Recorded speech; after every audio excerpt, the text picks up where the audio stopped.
오늘 그리스도를 위하여 라는 제목을 가지고서 함께 하나님의 말씀을 증거하려고 합니다. 옛적에 하나님께서 아담을 창조하시고 아담하고 교제하던 때가 있었습니다. 지금으로 대략 한 6,000년 정도 그런 일이 있었습니다. 그리고 이 아담의 집대에선 노아가 출생하게 되었는데 지금부터 약 5,000년 전의 이야기. 노아가 600세 되던 해에 홍수가 있게 되었습니다. 세상을 새로 멸하시려고 했는데 그 홍수가 나던 해가 지금부터 약 4,400년 전. 그렇게 하나님께서 노아와 말씀하시면서 노아를 통하여서 새로운 기회를 갖고 계셨습니다. 홍수 이후에 사람들의 수명이 급격히 짧아지게 되었고 또 10대가 흘렀을 때에 이제 아브라함의 시대가 열려지게 되었습니다. 지금으로부터 약 4,100년 전의 이야기입니다. 아브라함, 이삭, 야곱 이런 사람들 순으로 그들의 가문이 이어져 가게 되었고 그때마다 하나님께서 아브라함의 하나님, 이삭의 하나님, 야곱의 하나님으로 역사하셨습니다. 그리고 요셉 때 이르러서 지금부터 약 3,870년경에 이제 애굽 땅에 들어가게 됩니다. 이곳에 있다가 하나님의 부르심이 있어서 모세를 통하여서 그 나라가 이제 애굽 땅에서 나오게 되는데 모세는 지금부터 약 1,500년 전에 사람인 것입니다. 그래서 그가 가나안 땅에 못 들어갔지만 여호수아 때 들어갈 때는 약 3,400년 전에 이제 가나안 땅에 들어가게 되었어요. 제가 지금 무슨 말을 하고자 하냐면은 하나님께서 아브라함, 이삭, 야곱을 통해서 일하셨고 그리고 이제 모세를 통하여서 말씀을 나누면서 일을 하셨습니다. 뿐만 아니라 시대가 지나가면서 이제 예수님 오시기 1,000년 전, 즉 지금부터 3,000년 전에 다윗을 통하여서 왕의 모습을 보여주셨고 다윗을 통하여서 하나님께서 일을 하셨습니다. 그리고 2,000년 전에는 예수님께서 이 땅에 오셨습니다. 3,000년 전과 2,000년 전 그 사이에 많은 선지자들이 앞으로 나라가 어찌 될 것인지 또한 메시아가 올 것에 대한 예언을 엄청나게 했습니다. 그 당시 많은 선지자들이 굉장한 학식이 많은 사람들이고 하나님의 도를 깨우치고 올바른 예언을 많이 했습니다. 하지만 사람들은 그 예언의 말씀을 잘 믿지 못했어요. 어찌되었던 그 예언자들의 말, 즉 예언자를 통해서 하나님께서 말씀하셨고 그 말씀대로 예수님께서는 이 땅에 오셨습니다. 지금부터 2,000년 전에 오셨어요. 그리고 또 예수님께서 사람들을 제자 삼으셨습니다. 예수님께서 십자가에 달리우시고 부활승천하신 다음에도 하나님께서는 사람들을 불러주셨습니다. 예수 믿는 사람들. 베드로는 그래서 자기의 생명을 다하여서 사명을 감당했습니다. 왜? 예수님의 제자입니다. 또 예수님의 한 일이 너무나 크고 위대하니 뿐만 아니라 사도바울 같은 사람들을 불러주시고 하나님께서는 이제 복음이 증거되게 하시고 그들을 통하여서 하나님께서 일하셨습니다. 이제 하나님께서는 지금 이 시대에 저와 여러분을 불러주셨습니다. 그래서 이제 우리와 일하길 원하고 계십니다. 역사 속에서 함께 하신 하나님, 이것이 우리가 2025년도 첫 주의 말씀의 내용입니다. 이제 우리는 예수님의 12 제자가 되어서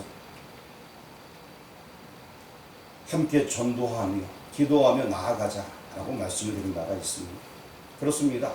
우리는 12특공대가 되어져서 전도하는 자리, 기도하는 자리에, 봉사하는 자리, 섬기는 자리에 있어야 될 것입니다.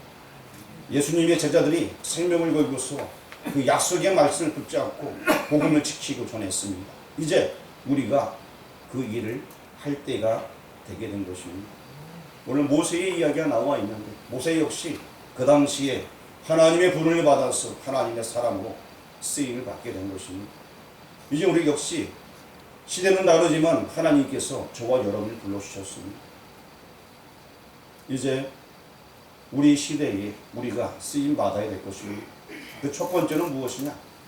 바로 이것을 채우는 것입니다. 비전 다 있습니다. 가장 먼저 해야 될 것은 이 자리를 채우고 이곳을 채우고 이 교회를 돌보고 가꾸고 이것이 우리가 할 일일 것입니다. 이것을 채우라. 이 말씀 여러분 마음속에 새기시고 이제 이것을 채우는데 다시 말씀드리면 복음 전하는데 앞장서시길 바랍니다. 이것을 채우라는 것은 물론 많은 사람이 오는 것도 채우는 거겠지만 우리 교회 안 나와도 괜찮아요. 모든 이웃들에게 복음 전해서 모든 사람들이 예수 믿도록 하는 것, 그것이 우리가 할 것입니다. 그 모든 일들을 믿음으로 행해야 됩니다. 내 생각과 내 뜻이 아니라 하나님을 바라보는 그 믿음, 예수 그리스도를 믿는 믿음, 그 믿음으로 해야 될 것입니다. 이제 오늘은 이제 우리가 그리스도를 위하여 이 제목을 가지고서 말씀을 함께 나누려고 합니다. 그리스도를 위하여. 오늘 본문에 나와 있는 이 모세가 구약의 사람입니다. 오래전의 사람이에요. 지금으로부터 약 3,500년 전의 사람입니다. 그럼에도 불구하고 그는 그리스도를 위하여 살았던 사람입니다. 이 사람이 살았던 이 모습을 보면서 우리 역시 이제 그리스도를 위하여서 살아야 될 것을 말씀을 통해서 함께 나누는 시간 되어지길 원합니다. 일단 이제 이 모세 같은 경우에 우리 본문 11절 말씀, 우리 11절 말씀 같이 읽어보도록 하겠습니다. 모세가 장성한 후에 한 번 자기 형제들에게 나가서 그들이 고대에게 물러간 것을 보더니 어떤 애국 사람이 한 히브리 사람 곧 자기 형제를 친 것을 본지라. 자, 모세가 장성했다. 그러 다음에 한 번은 자기 형제들에게 나갔어. 자, 모세가 형제들에게 나갔다. 이거 굉장히 중요합니다. 자, 모세가 지금 성장했어요. 어디에서? 애굽에서. 그렇죠? 누구 아들로? 예, 파라오. 당시 엄청난 권력을 갖고 있는 왕, 그 왕의 딸이 있었어. 이 공주의 아들로 살고 있었습니다. 그러니까 이 모세는 엄청난 권세를 누릴 수 있고 제대로 된 학문을 배웠고 그리고 성장하면서 지금 약 40세가 되었는데 모든 최고의 기족적인 학문을 다 배웠던 그런 사람이에요. 지금으로 말하면 말도 잘 타고 팔도 잘 쏘고 운전도 잘하고 비행기도 잘 놀고 못하는 게 없을 정도로 다 훈련된 그러한 사람이라는 것입니다. 그런데 한 번은 자기 형제들에게 나가서 자 그러면 이 모세에게 자기 형제가 누굴까요? 정답을 다 내니까 내가 할 말이 없는데 지금 이집트 문화에서 자랐기 때문에 자기 형제가 이집트 사람이 돼야 되는 거예요. 그렇죠? 이집트 사람이 되는 맞는 거예요. 그런데 자기 형제들에게 나가서 이 얘기를 하고 있습니다. 그리고 애굽 사람이 한 히브리 사람 곧 자기 형제 치는 것을 본지라. 그러니까 자기 형제를 지금 애굽 사람, 이집트 사람이 아니라 지금 뭐라고 보고 있어요? 히브리 사람. 예, 이스라엘 사람이라고 얘기해 주고 있습니다.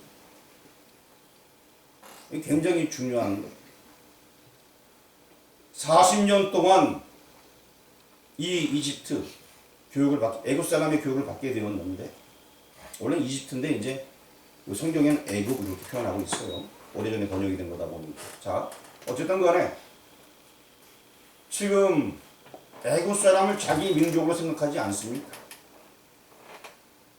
이렇게 생각하는 이유는 딱 한 가지밖에 없어요. 아주 어렸을 때, 지난 시간에 우리가 공부했듯이 그 모세가 어렸을 때에 공주가 물에서 건져오지 않았습니까? 3개월 된 아기를. 젖 먹일 사람이 없었는데 모세의 누이가 그것을 쫓아오다가 보고서 자기가 누이라는 얘기를 하지 않고 저기 유대인 중에 히브리 사람 중에 젖 먹이는 아줌마가 있는데 데리고 와서 젖을 먹이게도 되나니까 물어보고 그렇게 하라 라고 했어. 그때 이 누이가 엄마를 불러갖고서 엄마가 젖을 먹이게 했어요. 바로의 공주는 몰랐어요. 그때 이 어머니 요게벳이 이 모세에게 유대인의 학문을 가르쳐 주어 너는 어느 나라 백성이다. 너는 하나님께서 택한 백성이다. 이것을 5세까지 알려주게 되었던 것입니다. 그 어린 나이에 그것을 철저하게 배웠기 때문에 성장하여서도 내가 이집트 사람이 아니야. 내가 바로 히브리 사람이구나. 정확하게 자기의 정체성을 알 수 있게 된 것입니다. 내 형제가 누군지 그 모세는 알게 되었어요. 우리 12절 말씀을 다 같이 한번 읽어보도록 하겠습니다. 시작. 사울을 살펴 사람이 없음을 보고 그 애굽 사람을 쳐 죽여 모레셀에 감추니라. 결국 이 일로 인하여서 모세가 어떻게 되었죠? 어떻게 되었어요? 예? 사진전에서 어떻게 됐어요? 예. 그래서 그 다음엔요. 어디로 갔어요? 자, 다시 한번 여러분에게 말씀드리겠습니다. 모세는 공주의 아들로 입적됐습니다. 자, 사람을 죽였어요. 애굽 사람을. 그 정도의 위치에 사람을 죽였는데 도망가는 게 맞아요? 가만히 있어도 살 수 있어요? 물론 좋은 건 아니에요. 그렇죠? 하지만 모세 위치는 가만히 있어도 살 수 있는 위치. 굳이 도망 안 가도 돼요. 자기 엄마한테 가서 하세투스 공주에게 엄마한테 이제 어머니 내가 이런 일을 저질렀어요. 좀 어떻게 좀 살려달라고. 이 파라오라는 세력은 막강한 세력이에요. 사람 하나 죽이는 일도 아니에요. 모세는 굳이 안 도망가도 되는 위치에 있는 사람이에요. 전혀 도망갈 필요가 없어요. 이제 여기 그림에 보게 되면 족보를 한번 띄워주려고 합니다. 자, 그 당시 모세가 태어나기 위한 족보를 한번 보도록 하겠습니다. 맨 위에 투토모스 1세가 있습니다. 투토모스 1세가 자기의 본처가 있었어요. 아모스라는 본처가 있었는데 본처 사이에서 이제 아들을 낳게 됩니다. 그림 그 다음 넘겨도 괜찮아요. 이게. 그래서 이제 그 아들 둘 딸들을 낳게 되는데 거기에서 이제 공주 하나가 특별히 이제 잘 낳고 그리고 잘 성장하게 되었고 나머지 사람들은 이 왕권에서 배제되게 되었어요. 자, 그 공주 이름이 뭘까요? 제가 아까 잠시 얘기했는데 넘겨주세요. 이게 다음에 뭐라고 적혀 있어요? 예? 예, 잘 안 보이나요? 예, 하세투스 네, 공주. 어떤 사람은 하트세투스 이렇게 발음하게 하지만 하세투스 공주가 이제 왕권을 이어받기 위해서 준비되어졌고 실제 이 하세투스 공주가 나중에 여왕이 되게 됩니다. 실제 역사의 이야기. 그런데 지금 이 라인이 가장 큰 정확한 정실의 라인이에요. 그러다 보니까 이 하세투스 공주는 엄청난 그런 권한을 가지고 있고 자기 아버지가 파라오고 자기가 딸이란 말이죠. 그러니까 이 권한에는 아무도 대항할 수 없는 그러한 막강한 권한을 가지고 있습니다. 그런데 이제 이 파라오 투토모스 1세가 후초를 두게 됩니다. 후초를 두어서 아들을 낳게 됩니다. 그리고 이 아들이 성장하게 됩니다. 이 당시 배경들은 왕족끼리 결혼하는 제도가 있었어요. 다른 평민들이 섞이면 안 되는 거예요. 똑똑한 그런 왕족들끼리 서로 왕족 중에서도 약간 뭐라면은 뭐 말을 못한다든가 아니면 운동을 못하다든가 이러면 제거시키고 왕들 중에서도 굉장히 괜찮은 사람들을 이제 계속 서로 이렇게 후대를 만들면서 결혼을 시키면서 후대가 이어져 가게 되었습니다. 후초를 통하여서 투토무스 2세가 출현하게 되었어요. 그리고 이제 이 어쩌면 가족의 가족. 그래서 이 하세투스 공주랑 투토무스 2세가 이제 결혼을 하게 되었고 거기에 딸이 한 명이 출생하게 됩니다. 자, 그런데 사실 그 하세투스 공주도 이제는 뭐 여왕이 되었지만 이 여자로서의 어떤 한계가 있는 거예요. 그리고 또 특별히 투토무스 2세 같은 경우에는 자기 부인이 여왕이에요. 그리고 자기는 거기에 남편으로 들어간 거예요. 실제 권력이 별로 없었어요. 그러다가 나중에 이제 이 공주 하세투스 이제 왕비죠. 왕비가 자기 권력을 좀 내어주면서 같이 통치하게 되었어요. 그래서 이제 투트모스 2세가 황제가 되어지게 되고 자기가 이제 그 왕비로서 이렇게 나중에 나라를 꾸려가게 되었지만 실제 모든 권력은 하세투스에서 나오게 되었습니다. 그러니까 이 투트모스 2세는 이거 아니되겠다 싶어서 후처를 얻게 됩니다. 후처를 얻어서 또 후처를 통하여서 아들을 낳게 되었어요. 그 아들을 낳았는데 이 아들이 투트모스 3세가 됩니다. 자, 아무리 정통으로 내려왔던 하세투스라 할지라도 자기도 뭔가 세력이 필요한 거예요. 그렇지 않습니까? 물론 이 공주가 왕권을 잇기 전에도 자기 아버지의 왕권을 자기 이어받아서 계속해서 내려가고자 하는 그런 꿈과 야망이 있었습니다. 어쨌든 그래서 이제 물에서 건져낸 히브리 사람이 그 아이를 자기 아들로 입적을 시키게 됩니다. 그 이름이 모세였습니다. 그래서 모세가 이제 이 아들로서 입적이 되게 되는 것입니다. 그런데 이런 사이에 투트모스 2세 또 그의 아들 이런 사람들은 계속 모세를 관찰하는 거예요. 뭐 실수하는 게 없습니다. 어떻게 하면 저를 넘어뜨리려고 계속 관찰하는 거예요. 왜냐하면 이제 하세투스 다음에는 모세가 왕이 되게 되면은 자기네들은 다 쓸모가 없게 되잖아요. 대부분 처남되던가. 여러분 눈을 크게 뜨세요. 눈을 크게 뜨세요. 글씨가 보이나 안 보이나요? 이게 이해가 돼야지만 성경의 내용이 이해가 되는 거예요. 지금 이런 두 세력 가운데 있는 그 가운데 모세도 그 배경을 다 알고 있었어요. 모세도 지금 가만히 있으면 자기가 왕이 되는 거예요. 지금 뻔한 거예요.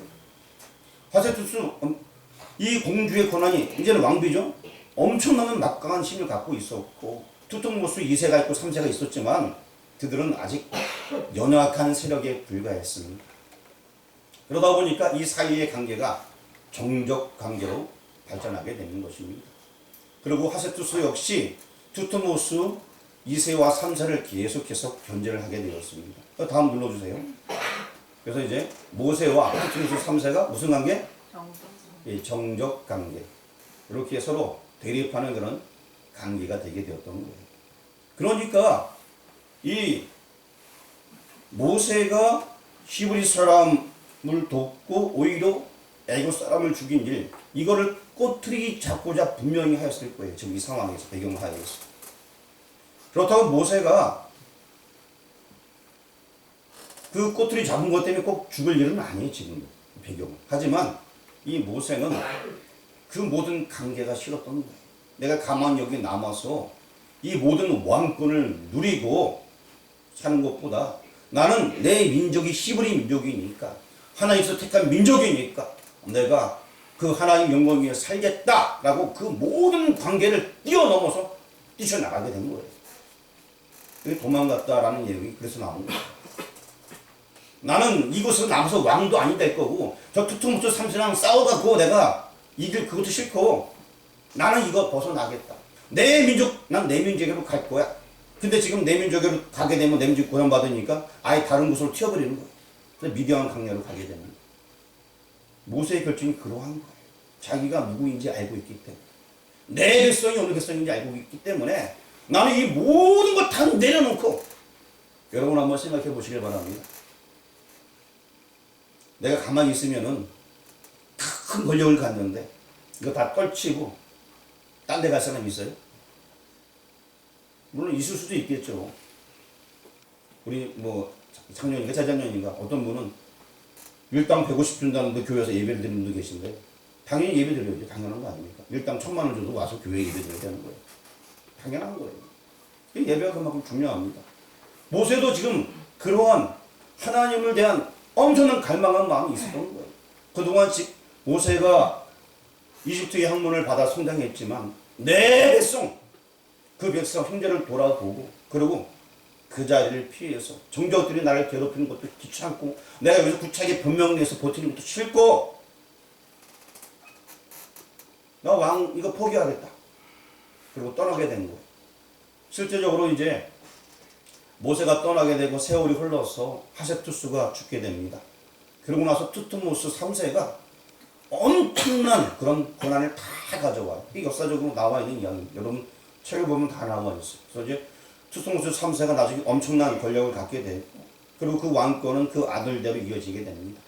모세가 80세가 되어서 이스라엘 백성을 이끌어낼 때는 아멘호테 2세가 이제 왕이 되어서 내 백성을 보내달라! 라고 얘기했을 때는 이미 40년 뒤에 80세 때 이제 아멘호테 2세한테 와서 얘기하는 거예요.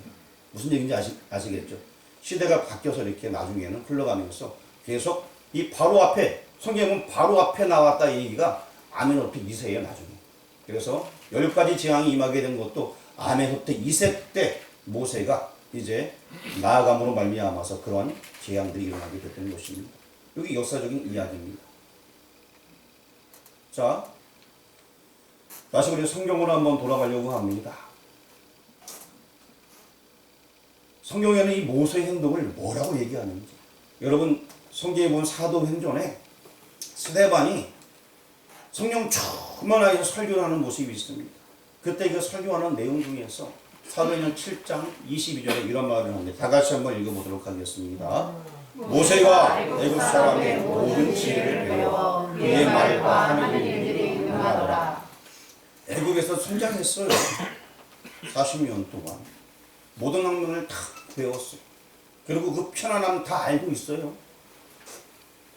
이 애굽의 학문, 애굽의 문화는 상당히 발달된 문화고요. 편안한 것입니다. 자기 위치가 대단한 위치예요. 그 모세는 다 알고 있었어요. 23절 말씀 읽어보겠습니다. 나이가 40이 되매 그 형제 이스라엘 자손을 돌볼 생각이 나더니, 자기 형제가 누군지 알고 있었어요. 이스라엘 백성, 히브리 백성을 돌볼 생각이 들게 되었다라고 사도행전에서 설명해 주는 거예요. 이거 제가 만든 말이 아니에요. 신약 성경에 사도행전에 기록이 되어 있는 거예요. 뭔 얘기인지 아시겠죠? 제가 모세를 이쁘게 만들려 포장한 게 아니고 사도행전에 지금 설명이 되어 있는 얘기를 지금 읽고 있는 거예요. 24절 말씀도 한번 읽어보도록 하겠습니다. 한 사람이 원통한 일 당함을 보고 보호하여 압제받는 자를 위하여 원수를 갚아 애굽 사람을 쳐 죽이니라. 거기에 원수라는 용어를 쓰고 있습니다. 모세가 성장하면서 애굽 문화를 바라봤습니다. 자기 어머니는 그에게 하나님에 대해서 가르쳐 줬을 거예요. 모세가 성장했을 때 봤던 것들은 엄청난 신들을 바라봤어요. 나중에 모세가 80세가 되어서 바로 왕한테 찾아가서 내 백성 이스라엘을 좀 보내달라, 광야에 가서 예배를 드려야 된다 라고 얘기했을 때에 10가지 재앙이 임하게 되지 않습니까? 그 재앙들이 다 뭐죠? 맨 마지막 재앙을 빼놓고는 전부 다 그들이 믿던 신들이에요. 신. 그들은 나일강물을 믿었고요. 여러 가지 곤충들을 신으로 섬겼거든요. 그 신들에 의해서 자기가 재앙 받는 거예요. 그냥. 그 모습이 이 재앙 가운데 다 포함되어 있는 거예요. 뭔 얘기인지 이해가 가시나요? 애굽 사람들이 의지했던 그 신, 나일강 자체가 신이었어요. 근데 그 강이 피로 변해서 자기가 손해보잖아요. 파리가 신이었어요. 그들의 신. 개구리가 그들의 신이었어요. 크게 등산 만들어 놓고 개구리를 믿었어요. 조그만한 이가 그들의 신이었어요. 가축도 그들의 신이었고. 근데 그 모든 것들이 자기를 다 괴롭히는 거죠. 모세가 자랄 때에 봤던 것들은 자기는 하나님을 섬기는 이스라엘 백성을 확실히 알고 있는데 다른 신들이 만연한 세계를 본 거예요. 하나님을 섬기지 않는 많은 것들을 보게 된 거예요. 그러니까 모세 입장에서는 원수가 되게 되는 것입니다. 무슨 얘기인지 아시겠어요? 그래서 원수를 갚아 애굽 사람을 쳐 죽입니다. 이렇게 사도행전에 이야기하고 있는 것입니다. 그리고 또 히브리서 11장 24절에 말씀해 주고 있는데 우리 다 같이 한번 읽어보도록 하겠습니다. 믿음으로 모세는 장성하여 바로의 공주의 아들이라 칭함받기를 거절하고. 그렇습니다. 이제 그 행위가 뭐냐? 믿음으로 라고 표현해주고 있습니다. 믿음으로 모세는 장성하여 바로의 공주의 아들이라 칭함받기를 거절하고, 아까도 말씀드렸듯이 이거는 쉬운 일이 아니에요. 솔직히 제가 저 모세의 자리에 있으면 저는 그냥 왕위를 얻으려고 왕자 자리에 아마 있었을 것 같아요. 여러분은 어떻습니까? 여러분은 어떻겠어요? 굳이 나가갖고 내 백성 살려야 하고 상대방 때려눕히고 히브리 사람 구하고, 이거는 웬만한 신앙 갖고는 안 되는 거예요. 절대적으로 하나님을 신뢰하는 믿음이 그게 있었기 때문에 가능한 거예요. 저는 오랫동안 저도 신앙생활하고 목사라고 얘기하지만 지금 저런 위치에 있으면 난 그냥 목사고 보고 그냥 그거 왕 되네. 그렇겠어요? 안 그렇겠어요? 천하를 호령하는 왕이 된다는데, 이거는 보통 믿음 갖고 안 되는 절대적인 믿음이 있어야지만 가능한 것입니다. 그래서 11장 25절 말씀 같이 한번 읽어보겠습니다. 도리어 하나님의 백성과 함께 고난받기를 잠시 죄악의 낙을 누리는 것보다 더 좋아하고. 자, 잠시 죄악의 낙을 누린다. 자기 인생 전체가 지금 우상 섬기는 나라에 있으니 그게 다 죄악의 낙이라는 생각하고 있는 거예요. 거기 있는 거 싫다는 거예요. 그 죄악의 낙을 누리는 거, 우상 숭배하는 거 싫다는 거. 하나님의 백성과 함께 고난받겠다, 그러한 마음이 이 모세에게 있었습니다. 우리 히브리서 11장 26절 말씀 같이 읽겠습니다. 시작. 그리스도를 위하여 받는 수고를 애굽의 모든 무엇보다 더 큰 책임을 여겼으니 이는 상 주심을 바라봅니다. 자, 여기 빨간 글씨 한번 읽어보겠습니다. 시작. 그리스도를 위하여. 이거를 신약성경에서는 그리스도를 위하여라고 표현하고 있습니다. 그리스도를 위하여 받는 수모를 애굽의 모든 보화보다 더 큰 재물로, 자기가 왕이 돼서 다 누리는 그 모든 권력과 재물보다 그리스도를 위하여 사는 것, 그것이 가장 큰 재물이다라고 생각했다는 것입니다. 그리스도를 위하여 사는 것이 세상의 금은보다 더 귀하다는 거예요. 세상의 권력보다 더 귀하다는 것입니다. 지금 우리가 그리스도를 위해 사는 그 자체가 세상의 그 무엇보다 귀하다, 이렇게 지금 말씀하고 있는 거예요. 여러분, 지금까지 누구를 위해서 살아왔습니까? 어떤 사람들은 자녀를 위하였어. 어떤 사람들은 행복을 위하였어. 근데 그 삶들이 편하고 잘 되던 거예요? 쉽지 않았을 거예요. 한번 따라하시길 바랍니다. 그리스도를 위하여. 그리스도를 위하여. 그리스도를 위하여. 그리스도를 위하여. 옆 사람한테도 손을 딱 들면 그리스도를 위하여. 시작. 주먹 딱 쥐고 그리스도를 위하여. 시작. 그리스도를 위하여.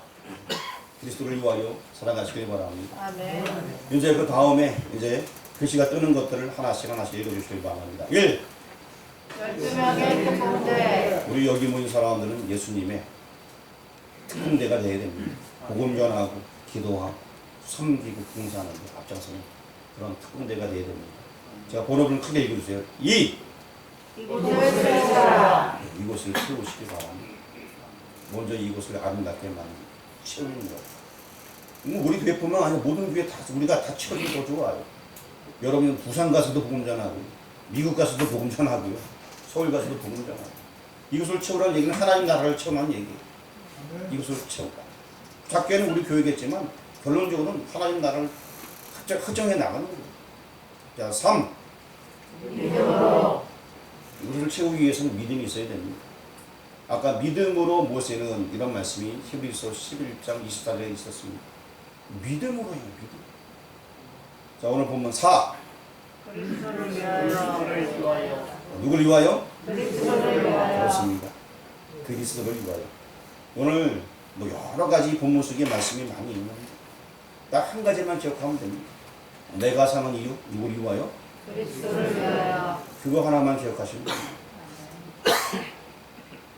우리가 사는 이유, 예수 그리스도를 위하여. 아무리 나한테 세상에 좋은 것이 많더라도 그리스도를 택하면 잃어버리면 그냥 가가 나와.